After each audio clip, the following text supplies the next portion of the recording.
Hi friends, കഴിഞ്ഞ ക്ലാസ്സിൽ നമ്മൾ ഡിസ്കസ് ചെയ്തിട്ടുള്ളത് മാനേജ്മെൻറ്റ് ഇൻഫർമേഷൻ സിസ്റ്റം, അതിൻ്റെ വിവരങ്ങൾ, അതിനെക്കുറിച്ചുള്ള ഡീറ്റെയിൽസും കാര്യങ്ങളൊക്കെയാണ്, അതിന് മീനിങ്, ഡെഫിനിഷനൊക്കെയാണ് നമ്മൾ കഴിഞ്ഞ ക്ലാസ്സിൽ ഡിസ്കസ് ചെയ്തത്. ഈ ക്ലാസ്സിൽ നമ്മൾ അടുത്ത ചാപ്റ്ററാണ് നമ്മൾ ഡിസ്കസ് ചെയ്യുന്നത്. MBAസിൻ്റെ രണ്ടാമത്തെ ചാപ്റ്ററാണ് ടൈപ്സ് ഓഫ് മാനേജ്മെൻറ്റ് ഇൻഫർമേഷൻ സിസ്റ്റമാണ് നമ്മൾ ഡിസ്കസ് ചെയ്യാൻ പോകുന്നത്. പ്രധാനമായിട്ടും 7 ടൈപ്പാണ് മാനേജ്മെൻറ്റ് ഇൻഫർമേഷൻ സിസ്റ്റം ഉള്ളത്. പ്രധാനമായിട്ടും 7 ടൈപ്പാണുള്ളത്. അതിൽ ചിലത് മാത്രമേ നമ്മൾ ഡിസ്കസ് ചെയ്യുന്നുള്ളൂ. മുഴുവനായിട്ട് നമ്മൾ ഡീറ്റെയിൽ ആയിട്ട് ഡിസ്കസ് ചെയ്യേണ്ടതില്ല, കുറച്ച് മാത്രമേ നമ്മളുള്ളൂ. അതിൽ പ്രധാനപ്പെട്ട ടൈപ്സുകളാണ്. ഫസ്റ്റ് വരുന്നത് transaction processing system. Transaction processing system എന്ന് പറഞ്ഞാൽ ഉദ്ദേശിക്കുന്നത് ഇതാണ്: ഒരു സ്ഥാപനത്തിലെ ഡേ ടു ഡേ ട്രാൻസാക്ഷൻസിന് വേണ്ടിയിട്ടുള്ള എല്ലാ ഇൻഫർമേഷൻ പ്രൊവൈഡ് ചെയ്യുന്ന സിസ്റ്റമാണ് ട്രാൻസാക്ഷൻ പ്രോസസ്സിംഗ് സിസ്റ്റം എന്ന് പറയും. TPS ആണ് ഷോർട്ട് ഫോം പറയുന്നത്. TPS collects, stores, modifies and retrieve the transaction of an organisation. അതായത് ട്രാൻസാക്ഷൻ പ്രോസസ്സിംഗ് സിസ്റ്റത്തിൻ്റെ പ്രധാനപ്പെട്ട ഡ്യൂട്ടി എന്ന് പറഞ്ഞാൽ ഡേ ടു ഡേ ആവശ്യത്തിന് വേണ്ടിയുള്ള ട്രാൻസാക്ഷൻസ് കളക്ട് ചെയ്യും, സ്റ്റോർ ചെയ്യും, മോഡിഫൈ ചെയ്യും, അത് ആവശ്യത്തിന് വിട്ടുകൊടുക്കുകയും ചെയ്യുന്ന ആ ഒരു ഇൻഫർമേഷൻ സിസ്റ്റമാണ് TPS. അതായത് ട്രാൻസാക്ഷൻ പ്രോസസ്സിംഗ് സിസ്റ്റം എന്ന് പറയാം. TPS is an information system used to processing various transactions in an organization. ഒരു സ്ഥാപനത്തിലുള്ള വ്യത്യസ്ത തരത്തിലുള്ള ട്രാൻസാക്ഷൻസ് പ്രോസസ്സ് ചെയ്യാൻ വേണ്ടിയിട്ടുള്ള ഇൻഫർമേഷൻ സിസ്റ്റമാണ് ട്രാൻസാക്ഷൻ പ്രോസസ്സിംഗ് സിസ്റ്റം എന്ന് പറയാം. അതിൽ രണ്ടാമത്തെ ടൈപ്പാണ് ഡിസിഷൻ സപ്പോർട്ട് സിസ്റ്റം, DSS. അതായത് ഒരു സ്ഥാപനത്തിൽ ഒരുപാട് തീരുമാനങ്ങൾ എടുക്കേണ്ടതുണ്ടാവും, ഡേ ടു ഡേ ഒരുപാട് ഡിസിഷൻസൊക്കെ എടുക്കേണ്ടത്. ആ ഡിസിഷൻസിനെ സപ്പോർട്ട് ചെയ്യുന്ന ഇൻഫർമേഷൻ സിസ്റ്റമാണ് DSS, അതായത് ഡിസിഷൻ സപ്പോർട്ട് സിസ്റ്റം എന്ന് പറയാം. DSS is A system in which support the process of decision making. അതായത് ഒരു സ്ഥാപനത്തിൽ ഡേ ടു ഡേ ഒരുപാട് A to Z ഒരുപാട് കാര്യങ്ങൾ തീരുമാനം എടുക്കേണ്ടാവും. ആ തീരുമാനങ്ങളൊക്കെ എടുക്കാൻ വേണ്ടിയിട്ട് നമ്മൾ ഫോളോ ചെയ്യേണ്ട ഇൻഫർമേഷൻ സിസ്റ്റമാണ്, സ്ഥാപനത്തിൽ കീപ്പ് ചെയ്യുന്ന ഇൻഫർമേഷൻ സിസ്റ്റമാണ് DSS എന്ന് പറയാം.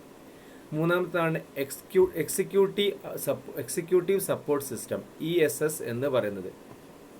It is also known as executive information system. ഇതിനെ നമ്മൾ എക്സിക്യൂട്ടീവ് ഇൻഫർമേഷൻ സിസ്റ്റം എന്നും പറയും. ESS is an information system which provide relevant information to the top management for strategic planning and control. അതായത് top level മാനേജ്മെൻറ്റിന് തീരുമാനങ്ങൾ എടുക്കാൻ വേണ്ടിയിട്ടും അവരുടെ നയതന്ത്രങ്ങൾ രൂപീകരിക്കാൻ വേണ്ടിയിട്ടൊക്കെ ഉള്ള ഇൻഫർമേഷൻ സിസ്റ്റമാണ് എക്സിക്യൂട്ടീവ് സപ്പോർട്ട് സിസ്റ്റം അല്ലെങ്കിൽ എക്സിക്യൂട്ടീവ് ഇൻഫർമേഷൻ സിസ്റ്റം. അതായത് ടോപ്പ് ലെവൽ മാനേജ്മെൻറ്റിന് തന്ത്രങ്ങളും അവരുടെ പ്ലാനിങ്ങുകളും കാര്യങ്ങളൊക്കെ ചെയ്യാൻ വേണ്ടിയിട്ട് യൂസ്ഫുൾ ആയിട്ടുള്ള ഇൻഫർമേഷൻ സിസ്റ്റമാണ് എക്സിക്യൂട്ടീവ് സപ്പോർട്ട് സിസ്റ്റം എന്ന് പറയാം. അടുത്തത് expert system.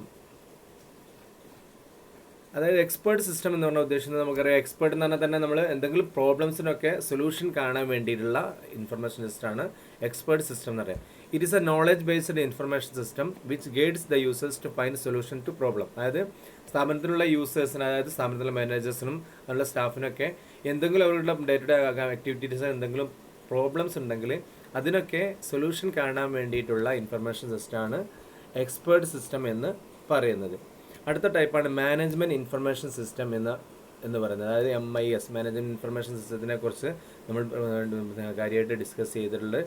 Management information system എന്ന് പറഞ്ഞാൽ ഉദ്ദേശിക്കുന്നത് മാനേജ്മെൻറ്റ് ഡിസൈൻ, അതായത് സ്ഥാപനത്തിലുള്ള ഡേ ടു ഡേ മാനേജ്മെൻറ്റ് ആക്ടിവിറ്റീസിന് വേണ്ടിയിട്ടുള്ള ഇൻഫർമേഷന് വേണ്ടിയിട്ടുള്ള മാനേജേഴ്സിന് ഡിസിഷൻ മേക്കിംഗ് ഫംഗ്ഷന് വേണ്ടിയിട്ടുള്ള ഇൻഫർമേഷൻ സിസ്റ്റമാണ് MIS എന്ന് പറയുന്നത്, അല്ലെങ്കിൽ മാനേജ്മെൻറ്റ് ഇൻഫർമേഷൻ സിസ്റ്റം എന്ന് പറഞ്ഞാൽ. MIS is an integrated user machine system for providing information to support management in decision making function in organization. ഇത് സ്ഥാപനത്തിലുള്ള ഒരു മാനേജ്മെൻറ്റിന് ഡേ ടു ഡേ ആവശ്യമുള്ള എല്ലാ ഡിസിഷൻ മേക്കിങ്ങിനും അവരുടെ എല്ലാ ഡിസിഷൻ മേക്കിങ്ങിനും വേണ്ടിയിട്ടുള്ള ഇൻഫർമേഷൻ സിസ്റ്റമാണ് MIS എന്ന് പറയുന്നത്. അതായത് സ്ഥാപനത്തിലുള്ള ഡേ ടു ഡേ ആക്ടിവിറ്റീസിന് എന്തൊക്കെ കാര്യങ്ങളാണോ വിവരങ്ങൾ വേണ്ടത് അതിനൊക്കെ തീരുമാനം എടുക്കാൻ വേണ്ടിയുള്ള ഇൻഫർമേഷൻ സിസ്റ്റമാണ് മാനേജ്മെൻറ്റ് ഇൻഫർമേഷൻ സിസ്റ്റം എന്ന് പറയാം. അടുത്തതാണ് ഓഫീസ് ഓട്ടോമേഷൻ സിസ്റ്റം, OAS എന്ന് പറയാം. ഓഫീസ് ഓട്ടോമേഷൻ സിസ്റ്റം എന്ന് ഉദ്ദേശിക്കുന്നതാണ് ഓഫീസ് വർക്കുകൾ, ഡേ ടു ഡേ ഓഫീസ് വർക്കുകൾ, അതിലുള്ള ഇൻഫർമേഷൻസ് വേണ്ടിയുള്ള ഇൻഫർമേഷൻ സിസ്റ്റമാണ് ഓഫീസ് ഓട്ടോമേഷൻ സിസ്റ്റം എന്ന് പറയാം. OAS എന്നാണ് പറയുക. അതായത് OAS are software packages used to perform various works likes receiving and mailing letters, duplicating and typing, maintaining files etcetera. അതായത് ഈ ഓഫീസ് വർക്കുകളായിട്ടുള്ള മെയിൽ റിസീവ് ചെയ്യുക, ലെറ്ററുകൾ അയയ്ക്കുക, എന്തെങ്കിലും ഫയലുകളൊക്കെ കോപ്പി ചെയ്യുക, പിന്നെ അത് ടൈപ്പിംഗ് ചെയ്യുക, അതിന് ഫയലുകളൊക്കെ സേവ് ചെയ്യുക, അതിനൊക്കെ വേണ്ടിയിട്ടുള്ള സപ്പോർട്ട് ചെയ്യുന്ന സോഫ്റ്റ്വെയർ പാക്കേജ് സിസ്റ്റമാണ് ഓഫീസ് ഓട്ടോമേഷൻ സിസ്റ്റം എന്ന് പറയും. ഓഫീസ് ഓട്ടോമേഷൻ സിസ്റ്റം എന്ന് പറഞ്ഞാൽ ഓഫീസ് വർക്കുകൾ കമ്പ്യൂട്ടറൈസ്ഡ് ആക്കാൻ വേണ്ടി അല്ലെങ്കിൽ ഓട്ടോമാറ്റിക് ആക്കാൻ വേണ്ടിയുള്ള സപ്പോർട്ട് ചെയ്യുന്ന ഇൻഫർമേഷൻ സിസ്റ്റം. അതായത് മെയിൽ റിസീവ് ചെയ്യുക, പിന്നെ ഫോട്ടോ കോപ്പി എടുക്കുക, പിന്നെ ടൈപ്പിംഗ് ചെയ്യുക, ഫയലുകളൊക്കെ മെയിൻറ്റെയിൻ ചെയ്യുക, അതിനൊക്കെ വേണ്ടിയുള്ള സപ്പോർട്ട് ചെയ്യുന്ന ഇൻഫർമേഷൻ സിസ്റ്റമാണ് OAS എന്ന് പറയാം. അടുത്തത് മാനേജ്മെൻറ്റ് റിപ്പോർട്ടിംഗ് സിസ്റ്റമാണ് ലാസ്റ്റ് വരുന്നത്. മാനേജ്മെൻറ്റ് റിപ്പോർട്ടിംഗ് സിസ്റ്റം എന്ന് പറഞ്ഞാൽ ഉദ്ദേശിക്കുന്നത് സ്ഥാപനത്തിൽ വരുന്ന ഡേ ടു ഡേ ഇൻഫർമേഷൻസ് ഒക്കെ മാനേജ്മെൻറ്റിന്, അതായത് അതിൻ്റെ നടത്തിപ്പെടുന്ന ആളുകൾക്ക് ടോപ്പ് ലെവലിലേക്ക് റിപ്പോർട്ട് ചെയ്യാൻ വേണ്ടി അതിനെ സപ്പോർട്ട് ചെയ്യുന്ന ഇൻഫർമേഷൻ സിസ്റ്റമാണ് മാനേജ്മെൻറ്റ് റിപ്പോർട്ടിംഗ് സിസ്റ്റം എന്ന് പറയാം. അതായത് ഇൻഫർമേഷൻ റിപ്പോർട്ടിംഗ് സിസ്റ്റം എന്ന് പറയാം, IRS എന്ന് പറയും.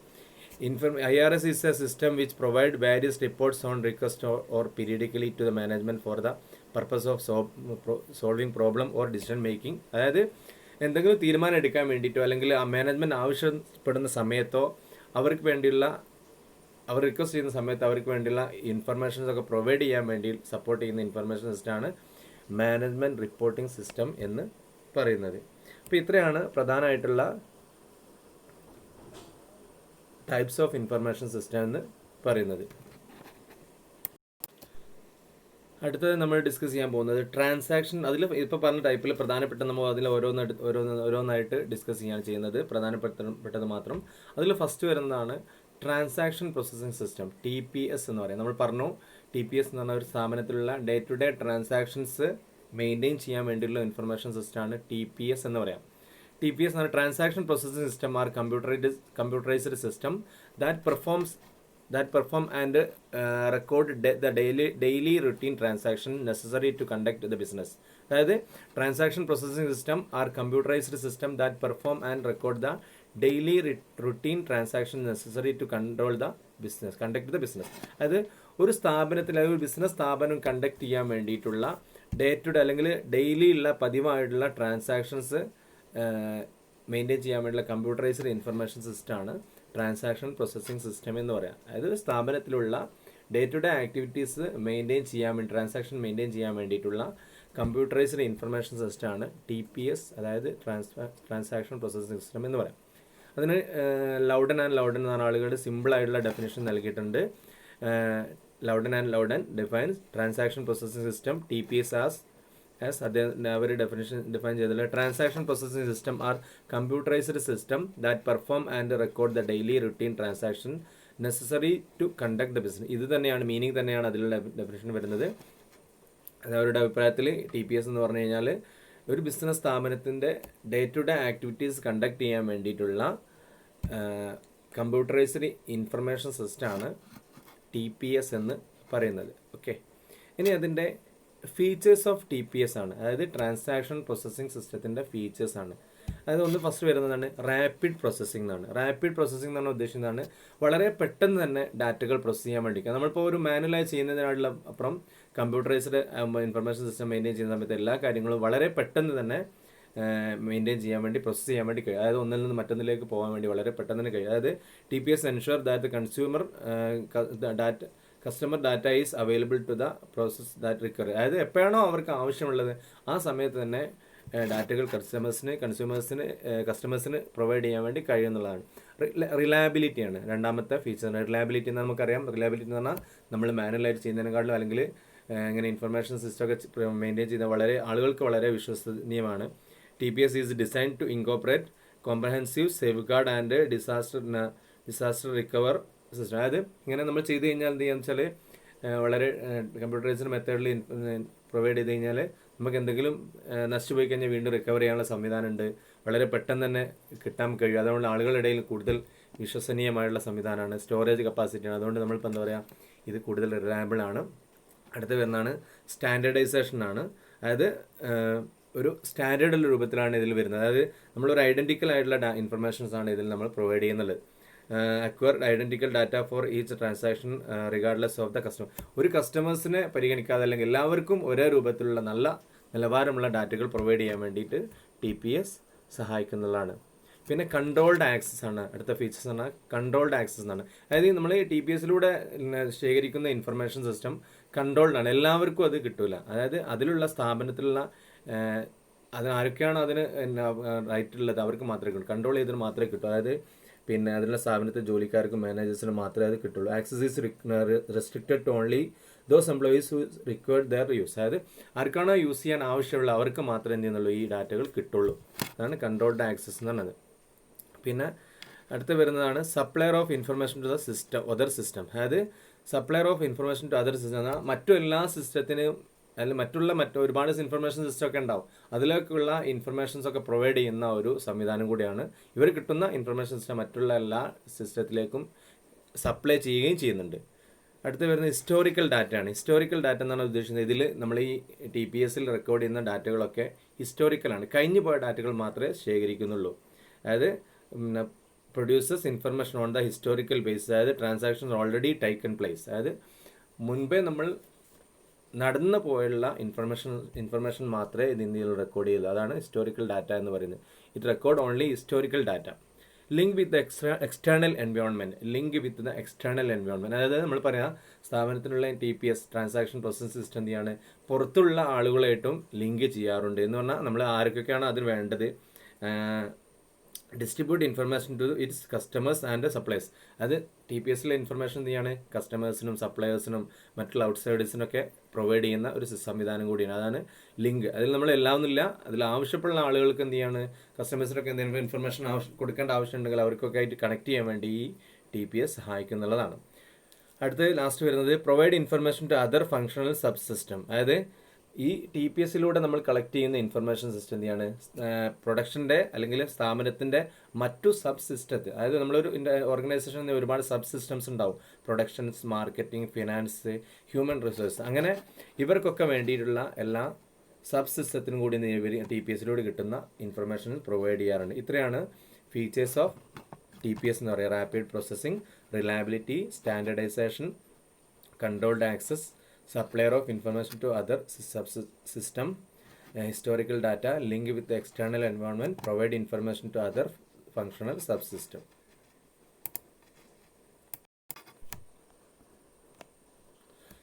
അടുത്തതാണ് നമ്മൾ pre requisites or essentials of transaction processing system. അതായത് എന്തൊക്കെ അനിവാര്യം, അതായത് ഒരു ട്രാൻസാക്ഷൻ പ്രോസസ്സിംഗ് സിസ്റ്റത്തിന് എന്തൊക്കെയാണ് അനിവാര്യങ്ങളായിട്ടുള്ള ഘടകങ്ങൾ, അതാണ് ഉദ്ദേശിക്കുന്നത്.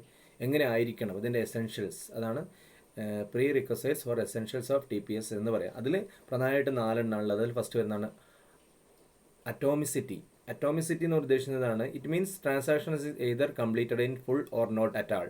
അതായത് ഒരു ട്രാൻസാക്ഷൻ ഈ നമ്മൾ TPSൽ ഉൾപ്പെടുന്ന ഒരു ട്രാൻസാക്ഷൻസ് ഒന്നെങ്കിൽ അത് മുഴുവനായിരിക്കണം, കംപ്ലീറ്റ് ആയിരിക്കണം, അതല്ലെങ്കിൽ തീരെ ഉണ്ടാവരുത്. അതായത് ഏതൊരു ട്രാൻസാക്ഷനും TPSൽ ഉൾപ്പെടുന്ന സമയത്ത് അത് മുഴുവനായത് മാത്രമേ ചെയ്യാൻ പാടുള്ളൂ. പാർഷ്യലായിട്ടുള്ള ഇൻഫർമേഷൻസ് ഒന്നും ഇതിൽ ഉൾപ്പെടുത്താൻ വേണ്ടി പാടില്ല എന്നുള്ളതാണ്. രണ്ടാമത്താണ് കൺസിസ്റ്റൻസി എന്നാണ്. കൺസിസ്റ്റൻസി എന്ന് പറഞ്ഞാൽ സ്ഥിരത ഉണ്ടായിരിക്കുന്നതാണ്. TPS must be always be consistent to follow its own rules. അതായത് അതിനെങ്ങനെയാണോ അതിൻ്റെ റൂൾസ് ആൻഡ് റെഗുലേഷൻ അത് പ്രകാരം എപ്പോഴും നിലനിൽക്കുന്നതായിരിക്കണം എന്നുള്ളത്. അതായത് ഇടയ്ക്കിടയ്ക്കും വെച്ച് മാറ്റാൻ പാടില്ല എന്നുള്ളതാണ്, കൺസിസ്റ്റൻ്റ് ആയിരിക്കുന്നതാണ്. പിന്നെ മൂന്നാമത്തെ വരുന്നതാണ് ഐസൊലേഷൻ എന്നാണ്. ഐസൊലേഷൻ എന്ന് പറഞ്ഞാൽ അത് വേറിട്ടിരിക്കണം എന്നുള്ളതാണ്. അതായത് ഒരു ട്രാൻസാക്ഷൻ നടക്കുന്ന സമയത്ത് അല്ലെങ്കിൽ ഒരു ആക്ടിവിറ്റി നടക്കുന്നത് അതിനിടയ്ക്ക് വേറൊന്ന് കയറി വരാൻ പാടില്ല, അതാണ് ഐസൊലേഷൻ എന്ന് പറയുക. Isolating transaction means that other process never see information during the transaction. ഒരു ട്രാൻസാക്ഷൻസ് നടക്കുന്ന സമയത്ത് വേറൊരു ഇൻഫർമേഷൻസ് ഒന്നും അതിലേക്ക് കയറി വരാൻ പാടില്ല, അതാണ് ഐസൊലേഷൻ എന്ന് പറയുക. ട്രാൻസാക്ഷൻ അത് വേറിട്ട് തന്നെ നിൽക്കുക, ഓരോ ട്രാൻസാക്ഷൻസും അത് ഓരോന്നും അതിൻ്റെതായ വേറിട്ട് തന്നെ നിൽക്കണം എന്നുള്ളതാണ് ഐസൊലേഷൻ എന്നുകൊണ്ട് ഉദ്ദേശിക്കുന്നത്. അടുത്തത് വരുന്നതാണ് ഡ്യൂറബിലിറ്റി എന്നാണ്. ഡ്യൂറബിലിറ്റി എന്ന് പറഞ്ഞാൽ വെച്ചാൽ നമ്മൾ പറയാം അത് ഒരുപാട് കാലം നിൽക്കണം എന്നുള്ളതാണ്, ഡ്യൂറബിൾ ആയിരിക്കണം എന്നാണ്. Transactions must be durable. Once transaction are completed they cannot be undone. അതായത് ഒരു ട്രാൻസാക്ഷൻസ് ഒരു പ്രാവശ്യം കംപ്ലീറ്റ് കഴിഞ്ഞാൽ അത് പിന്നെ നമ്മൾ ഇടയ്ക്കിടയ്ക്ക് പിൻവലിക്കാൻ പാടില്ല, അത് ഒരുപാട് കാലം അത് നിലനിൽക്കണം. ഡ്യൂറബിൾ ആയിരിക്കും എന്ന് പറഞ്ഞാൽ കൂടുതൽ കാലം ഈട് നിൽക്കുന്നതായിരിക്കും. ഇത്രയാണ് എന്താ പറയുക എസെൻഷ്യൽസ് ഓഫ് TPS എന്ന് പറയുക. അറ്റോമിസിറ്റി, പിന്നെ consistency, isolation and durability. Okay, isolation എന്നാണ് ഉദ്ദേശിക്കുന്നത് ഒരു ട്രാൻസാക്ഷൻ നടക്കുന്ന സമയത്ത് വേറൊരു ട്രാൻസാക്ഷൻ്റെ അതിൻ്റെ ഇടയ്ക്ക് കയറി വരാൻ പാടില്ല, അതാണ്. അതായത് ഒരു ട്രാൻസാക്ഷൻ എന്ത് ചെയ്യണം, അത് വേറിട്ട് തന്നെ നിൽക്കണം എന്നുള്ളതാണ് ഉദ്ദേശിക്കുന്നത്. ഇനി അടുത്തത് കോമ്പണൻസ് ഓഫ് TPS ആണ് വരുന്നത്. TPSൻ്റെ അതായത് ട്രാൻസാക്ഷൻ പ്രോസസ്സിംഗ് സിസ്റ്റത്തിൻ്റെ ഘടകങ്ങളാണ്. അതിൽ 4 പ്രധാനപ്പെട്ട പറഞ്ഞത് നമ്മൾ പറയാം ഇൻപുട്ട് എന്നാണ് ഉദ്ദേശിക്കുന്നത്. അതായത് ട്രാൻസാക്ഷൻസ് ഒക്കെ അതിലേക്ക് ആഡ് ചെയ്യുന്ന സിസ്റ്റമാണ് ഇൻപുട്ട് എന്ന് പറയാം.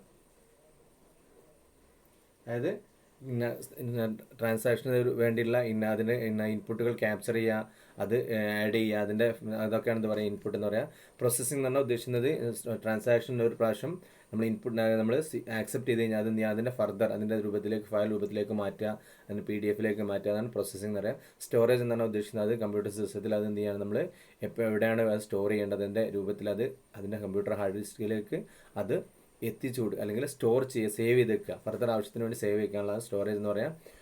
ലാസ്റ്റ് വരുന്ന ഔട്ട്പുട്ട് എന്ന് പറഞ്ഞാൽ ഇൻഫർമേഷൻസ് നീഡി പേഴ്സൺസിന് വേണ്ടി വിട്ടുകൊടുക്കുന്ന പ്രോസസ്സിനാണ് പ്രക്രിയക്കാണ് ഔട്ട്പുട്ട് എന്ന് പറയാം. ഇത്രയാണ് components of A transaction processing system എന്ന് പറയാം.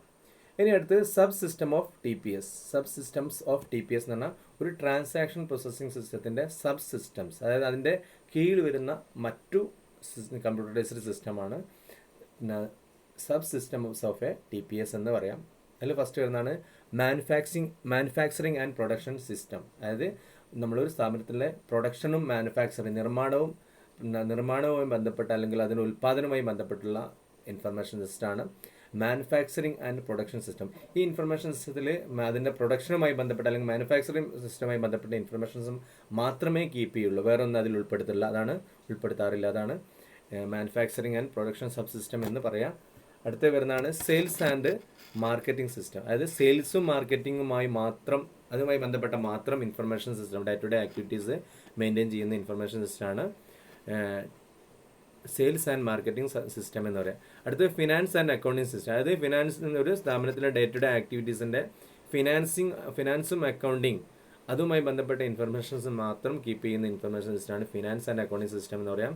അടുത്ത് ഹ്യൂമൻ റിസോഴ്സ് ഇൻഫർമേഷൻ സിസ്റ്റമാണ് ഹ്യൂമൻ റിസോഴ്സ് സിസ്റ്റം എന്ന് പറയാം. അതായത് ഒരു സ്ഥാപനത്തിലെ day to day human resource, ആളുകൾ എത്ര ജോലി ചെയ്തു, അവരുടെ ഇൻഫർമേഷൻ അതുമായി ബന്ധപ്പെട്ട കാര്യങ്ങൾ മാത്രം റെക്കോർഡ് ചെയ്യുന്ന ഇൻഫർമേഷൻ സിസ്റ്റമാണ് ഹ്യൂമൻ റിസോഴ്സ് ഇൻഫർമേഷൻസ് അല്ലെങ്കിൽ ഹ്യൂമൻ റിസോഴ്സ് സിസ്റ്റം എന്ന് പറയുന്നത്. ഓക്കെ, അടുത്ത് നമ്മൾ ഡിസ്കസ് ചെയ്യുന്നത് methods of transaction processing system. അതായത് TPSൻ്റെ ടൈപ്സ് അല്ലെങ്കിൽ രീതികളാണ്. 3 പ്രധാനപ്പെട്ട രീതികളിലൂടെയാണ് ട്രാൻസാക്ഷൻ പ്രോസസ്സിംഗ് സിസ്റ്റം അപ്ലൈ ചെയ്യാറുള്ളത്. അതായത് ഒരു ട്രാൻസാക്ഷൻ പ്രോസസ്സിംഗ് സിസ്റ്റം മുന്നോട്ട് പോകുന്ന പ്രോസസ്സ് ചെയ്യുന്ന രീതികളാണ് 3 എന്ന് പറയുന്നത്. അതിൽ ഫസ്റ്റ് വരുന്നതാണ് ബാച്ച് പ്രോസസ്സിംഗ്, രണ്ടാമത്തെ റിയൽ ടൈം പ്രോസസ്സിംഗ് സിസ്റ്റം, മൂന്നാമത്തത് ഓൺലൈൻ പ്രോസസ്സിംഗ്. അങ്ങനെ പ്രധാനമായിട്ട് 3 ടൈപ്പാണ് ട്രാൻസാക്ഷൻ പ്രോസസ്സിംഗ് സിസ്റ്റം ഉള്ളത്. ഫസ്റ്റ് വരുന്നത് നമ്മൾ ബാച്ച് പ്രോസസ്സിംഗ് എന്നാണ്. ബാച്ച് പ്രോസസ്സിംഗ് നമ്മൾക്കറിയാം, ഇതിൽ തന്നെ പേര് തന്നെ അറിയാം, ബാച്ച് എന്ന് പറഞ്ഞാൽ ഓരോ ബാച്ചുകളായിട്ടാണ് അത് പ്രോസസ് ചെയ്യുക. In batch processing system transactions R accumulated over A period of time and processed as A single unit. അതായത് ഓർ ബാച്ച്. അതായത് ഒരു ട്രാൻസാക്ഷൻ പ്രോസസ്സിംഗ് സിസ്റ്റം എന്ന് പറഞ്ഞാൽ നമ്മൾ ഒരു രാവിലെ മുതൽ വൈകുന്നേരം വരെ കിട്ടുന്ന ഒരു ബാച്ചായിട്ട് അല്ലെങ്കിൽ അതൊക്കെ ഇങ്ങനെ എടുത്ത് അത് അക്യുമുലേറ്റഡ് എന്ന് പറഞ്ഞാൽ അത് കുന്നുകൂട്ടി വെക്കുക. അതായത് നമ്മൾ കിട്ടുന്ന ഇൻഫർമേഷൻസ് ഒക്കെ കളക്ട് ചെയ്ത് വെച്ചിട്ട് ഒറ്റയടിക്ക് ഒരു പീരീഡ് കഴിഞ്ഞിട്ട് എന്ത് ചെയ്യാണ് അത് പ്രോസസ്സ് ചെയ്യുന്ന രീതിയാണ് ബാച്ച് പ്രോസസ്സിംഗ് എന്ന് പറയുക. അത് രാവിലെ മുതൽ നമ്മൾ ഒരു ടൈം പറയാണ്, അതായത് 10 മണി വരെ മുതൽ ഒരു 12 മണി വരെയുള്ള ഒരു ബാച്ചായിട്ട്, അതിനുശേഷം വേറൊരു ബാച്ച്, അങ്ങനെ ഒരു ബാച്ചായിട്ട് എന്ത് ചെയ്യാണ് അതുവരെയുള്ളതൊക്കെ എടുത്ത് വെച്ചിട്ട് രാവിലെ 10 മണിക്ക് കിട്ടുന്ന ഇൻഫർമേഷൻ പ്രോസസ്സ് ചെയ്യുന്നത് 12 മണിയായിട്ടാണ് ചെയ്യുക, അല്ലെങ്കിൽ ഈവനിങ് ആണ് ചെയ്യുക. ആ രീതിയാണ് ബാച്ച് പ്രോസസ്സിംഗ് എന്ന് പറയാം. അല്ലെങ്കിൽ ഒരു സിംഗിൾ യൂണിറ്റ് ആയിട്ട് ഒന്നായിട്ട് പ്രോസസ്സ് ചെയ്യുക. എക്സാമ്പിൾ പറഞ്ഞത് a store may update its sales record every day after the store closes. അതായത് ഒരു സ്റ്റോർ അവരുടെ ഇൻഫർമേഷൻ പ്രോസസ്സ് ചെയ്യുന്ന സ്റ്റോർ ഡീറ്റെയിൽ പ്രോസസ്സ് ചെയ്യുന്നത് ആ സ്റ്റോറിലുള്ള ഒരു ഡേയിലുള്ള എല്ലാ കാര്യങ്ങളൊക്കെ സെയിൽസും കാര്യങ്ങളൊക്കെ ക്ലോസ് ചെയ്തതിന് ശേഷമാണ്. ആ രീതി, അതായത് നമ്മളിപ്പോൾ ഇന്ന് കിട്ടിയതെല്ലാം വൈകുന്നേരം ചെയ്യാം. ആ രീതിയാണ് ബാച്ച് പ്രോസസ്സിംഗ് എന്ന സിസ്റ്റം എന്ന് പറയാം. രണ്ടാമതാണ് real time processing system. Real time processing system എന്നാണ് ഉദ്ദേശിക്കുന്നത് ഇത് നേരത്തെ പറഞ്ഞ പോലെ എന്ത് ചെയ്യുന്നില്ല, അങ്ങനെ എടുത്തു വെക്കുന്നില്ല. ട്രാൻസാക്ഷൻ കിട്ടുന്നു അന്നപ്പം തന്നെ എന്ത് ചെയ്യാണ് അത് കമ്പ്യൂട്ടറിലേക്ക് അപ്ലോഡ് ചെയ്യുന്ന സിസ്റ്റമാണ് റിയൽ ടൈം എന്ന് പറയുന്നത്. നമ്മൾ ഒരു ട്രാൻസാക്ഷനായിട്ട് നമ്മുടെ അടുത്ത് വന്നു കഴിഞ്ഞാൽ ആ സമയത്ത് തന്നെ നമ്മൾ എന്ത് ചെയ്യണം, അത് വാങ്ങി വെച്ചു, അവർ പോകുന്നതിന് മുമ്പായിട്ട് ആ റിയൽ ടൈമിൽ തന്നെ ആ സമയത്ത് തന്നെ ഇൻഫർമേഷൻസ് പ്രോസസ് ചെയ്യുന്ന രീതിയാണ് റിയൽ ടൈം ഇൻഫർമേഷൻ സിസ്റ്റം എന്ന് പറയുന്നത്. In real time information processing system transactions are processed immediately as they occur without any delay to accumulate transaction. അതായത് ട്രാൻസാക്ഷൻ ഒന്നും കുന്നുകൂട്ടി വെക്കാതെ ഇൻഫർമേഷൻ എപ്പോഴാണോ നമ്മൾ പ്രോസസ്സ് ചെയ്യുന്ന നമ്മുടെ അടുത്ത് കിട്ടുന്നത് ആ സമയം തന്നെ ഉടനടി തന്നെ ആ പ്രോസസ്സ് ചെയ്യുന്ന പ്രോസസ്സിനാണ് റിയൽ ടൈം ഇൻഫർമേഷൻ സിസ്റ്റം എന്ന് പറയാം. Example online air ticket reservation, അതായത് നമ്മൾ ഒരു ഓൺലൈനിലൂടെ എയർ ടിക്കറ്റ് നമ്മൾ വിമാന ടിക്കറ്റുകൾ എന്ത് ചെയ്യാൻ നമ്മൾ ബുക്ക് ചെയ്യാൻ വേണ്ടി ഒരാൾ വന്നു കഴിഞ്ഞാൽ അത് വാങ്ങി വെച്ചിട്ട് അന്നപ്പോൾ ആ സമയത്ത് തന്നെ അതിൻ്റെ ഫയലുകൾ ആക്സെപ്റ്റ് ചെയ്തിട്ട് ആ സമയത്ത് തന്നെ അത് ബുക്ക് ചെയ്യുന്ന രീതിയാണ് റിയൽ ടൈം പ്രോസസ്സിംഗ് എന്ന് പറയാം. അടുത്തതാണ് ഓൺലൈൻ പ്രോസസ്സിംഗ് എന്ന് പറഞ്ഞാൽ. ഓൺലൈൻ പ്രോസസ്സിംഗ് എന്ന് പറഞ്ഞാൽ നമ്മളിപ്പോൾ അത് വാങ്ങി വെക്കുക, അതിൻ്റെ ഫയലുകൾ സ്വീകരിക്കുക ചെയ്യാതെ ഡയറക്റ്റ് തന്നെ ഓൺലൈനിലൂടെ ഇൻഫർമേഷൻ പ്രൊവൈഡ് ചെയ്യുന്ന രീതിയാണ് ഓൺലൈൻ പ്രോസസ്സിംഗ് എന്ന് പറയുന്നത്.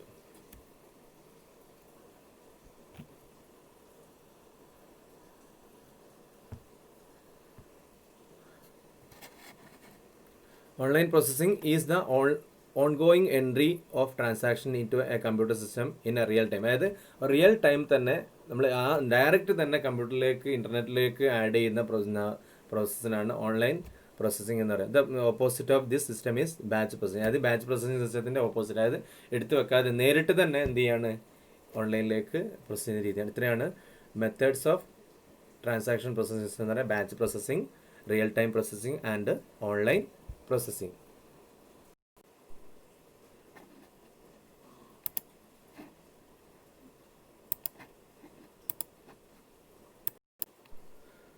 അടുത്തതാണ് ഡിസ്കസ് ചെയ്യാൻ പോകുന്നത് ട്രാൻസാക്ഷൻ പ്രോസസ്സിംഗ് സൈക്കിൾ എന്നാണ്. ട്രാൻസാക്ഷൻ പ്രോസസ്സിംഗ് സൈക്കിൾ എന്ന് പറഞ്ഞാൽ ഒരു സ്ഥാപനത്തിൽ ഡേ ടു ഡേ ആക്ടിവിറ്റി ചെയ്യുന്നതിലുള്ള വ്യത്യസ്ത സ്റ്റെപ്പുകൾ, അതാണ് ട്രാൻസാക്ഷൻ പ്രോസസ്സിംഗ് സൈക്കിൾ എന്ന് പറയുക. അതായത് ഒരു TPS എന്ന് പറഞ്ഞാൽ ഡേ ടു ഡേ ആക്ടിവിറ്റിയാണ്, റിപ്പീറ്റേറ്റീവ് ആക്ടിവിറ്റിയാണ്. അതിൽ വരുന്നുള്ള വ്യത്യസ്ത സ്റ്റെപ്പുകൾക്കാണ് ട്രാൻസാക്ഷൻ പ്രോസസ്സിംഗ് സൈക്കിൾ എന്ന് പറയുക. Series of steps to be taken while performing a transaction processing. അതായത് അതിൽ 5 സ്റ്റെപ്പുകളാണ് ഉള്ളത്. അതിൽ പ്രധാനപ്പെട്ട ഒന്നാണ് ഡാറ്റ എൻട്രി, അതായത് കിട്ടുന്ന ഡാറ്റകളൊക്കെ കമ്പ്യൂട്ടർ സിസ്റ്റത്തിലേക്ക് എൻട്രി ചെയ്യുക എന്നുള്ളതാണ് ഫസ്റ്റ് സ്റ്റെപ്പ് എന്ന് പറയുന്നത്. രണ്ടാമത്തേത് ട്രാൻസാക്ഷൻ പ്രോസസ്സിംഗ് എന്നാണ്. അതായത് കിട്ടുന്ന ഡാറ്റകൾ വ്യത്യസ്ത രൂപത്തിലേക്ക് അത് പ്രോസസ്സ് ചെയ്യുക, എന്തെങ്കിലും ക്ലാരിഫിക്കേഷൻ ഉണ്ടെങ്കിൽ അത് ചെയ്യാം, കമ്പ്യൂട്ടേഷൻ ചെയ്യുക, കാൽക്കുലേഷൻ ചെയ്യുക, ചെക്കിങ്, കമ്പയറിങ്, ഇതൊക്കെ നടത്താണ് ട്രാൻസാക്ഷൻ പ്രോസസ്സിംഗ് എന്ന് പറയുക. പിന്നെ ഫയൽ ആൻഡ് ഡാറ്റാബേസ് മെയിൻ്റെനൻസ് ആണ്. അതായത് കിട്ടുന്ന ഡാറ്റകൾ ഫയൽ രൂപത്തിലും ഡാറ്റാബേസിലേക്കൊക്കെ ആഡ് ചെയ്തുകൊണ്ട് മെയിൻറ്റെയിൻ ചെയ്യുക എന്നുള്ളതാണ്. നാലാമത്തേത് ഡോക്യുമെൻ്റ് ആൻഡ് റിപ്പോർട്ട് ജനറേഷൻ. അതായത് വ്യത്യസ്ത രൂപത്തിലേക്കും റിപ്പോർട്ടുകളിലേക്കും വ്യത്യസ്ത ഡോക്യുമെൻ്റ് രൂപത്തിലേക്കും കിട്ടിയ ഡാറ്റകളാക്കി കൺവേർട്ട് ചെയ്യുക, മാറ്റുക എന്നുള്ളതാണ് ഡോക്യുമെൻ്റ് ആൻഡ് റിപ്പോർട്ട് ജനറേഷൻ എന്ന് പറയാം. അഞ്ചാമത്തെ സ്റ്റെപ്പാണ് എൻക്വയറി പ്രോസസ്സിംഗ്. എൻക്വയറി പ്രോസസ്സിംഗ് എന്ന് പറഞ്ഞാൽ ആളുകൾക്ക് മാനേജ്മെൻറ്റും മറ്റു ഔട്ട്സൈഡേഴ്സൊക്കെ ആവശ്യപ്പെടുന്ന സമയത്ത് കൊടുക്കാൻ പറ്റുന്ന രൂപത്തിലേക്ക് ഡാറ്റകളെ കൺവേർട്ട് ചെയ്യുന്ന രീതിയാണ്, അല്ലെങ്കിൽ അതിനുവേണ്ടി റെഡിയാക്കി വെക്കുന്ന രീതിയാണ് എൻക്വയറി പ്രോസസ്സിംഗ് എന്ന് പറയുന്നത്. അതായത് ട്രാൻസാക്ഷൻ പ്രോസസ്സിംഗ് സൈക്കിളിലെ പ്രധാനപ്പെട്ട 5 സ്റ്റെപ്പുകളാണ് data entry, transaction processing, file and database maintenance, document and report generation, enquiry processing. ഇത്രയാണ് പ്രധാനപ്പെട്ട TPSനെ കുറിച്ച് നമ്മൾ ഡിസ്കസ് ചെയ്ത് കഴിഞ്ഞു. TPSനെ കുറിച്ച് പ്രധാനപ്പെട്ട എല്ലാ കാര്യങ്ങളും നമ്മൾ ഡിസ്കസ് ചെയ്തു. അതിൻ്റെ മീനിങ്, അതിൻ്റെ features, essentials, components, subsystems and methods of transaction processing system and transaction processing cycle. Okay.